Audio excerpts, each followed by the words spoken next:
চীনে কারখানা গড়বেন, ভারত থেকে লোক নেবেন, ও সব আর চলবে না। আমেরিকার তাবড় সংস্থাকে হুঁশিয়ারি ট্রাম্পের।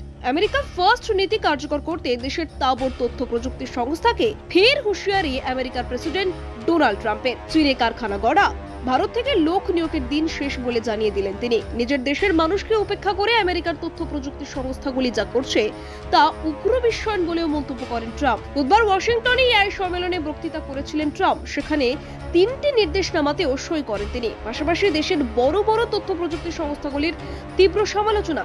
তার শাসনে এসব চলবে না বলে কড়া হুঁশিয়ারি দেন। এআই সম্মেলন ট্রাম্প বলেন, বহুকাল ধরে আমেরিকার তথ্য প্রযুক্তি ক্ষেত্র উগ্র বিশ্বায়ন চালিয়ে আসছে।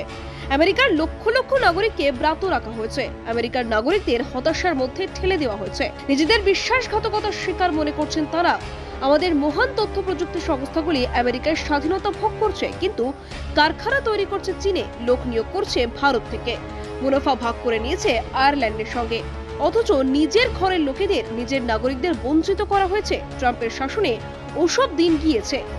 আমেরিকায় থাকতে হলে আমেরিকার প্রতি নিবেদিত হতে হবে বলে তথ্য প্রযুক্তি সংস্থাগুলিকে বার্তা দেন ট্রাম্প। তিনি বলেন, সিলিকন ভ্যালিতে দেশভক্তির নতুন ধারা আনতে হবে। দেশের প্রতি আনুগত্য প্রকাশের সময় এসেছে। সিলিকন ভ্যালির বাইরেও আমেরিকার তথ্য প্রযুক্তি সংস্থাগুলিকে আমেরিকার জন্য ভাবতে হবে, প্রাধান্য দিতে হবে আমেরিকাকে। আমেরিকা ফার্স্ট, আপনাদের এটা করতেই হবে। যে 3টি নির্দেশিকায় সই করেন ট্রাম্প, তাতে যন্ত্রমেধা বা এআই এর দুনিয়ায় আমেরিকার নেতৃত্ব মজবুত করার প্রস্তাব রয়েছে। এআই উন্নয়ন নিয়ে হোয়াইট হাউসের বিশেষ অ্যাকশন প্ল্যান এবং আমেরিকায় তৈরি এআই প্রযুক্তিকে কাজে লাগিয়ে দেশীয় শিল্পের উন্নয়নেও জোর দেওয়ার নির্দেশিকাতেও সই করেন ট্রাম্প।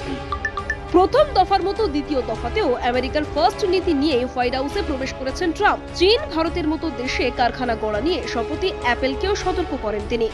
নির্দেশ না মানলে অন্য দেশে তৈরি আইফোনের উপর কড়া শুল্ক চাপানো হবে বলেও হুঁশিয়ারি দেন। আপনি দেখছিলেন কলকাতা দর্পণ। ভিডিওটি লাইক করুন, আপনাদের মতামত জানান কমেন্টে। নিয়মিত আপডেট পেতে সাবস্ক্রাইব করতে ভুলবেন না। নমস্কার।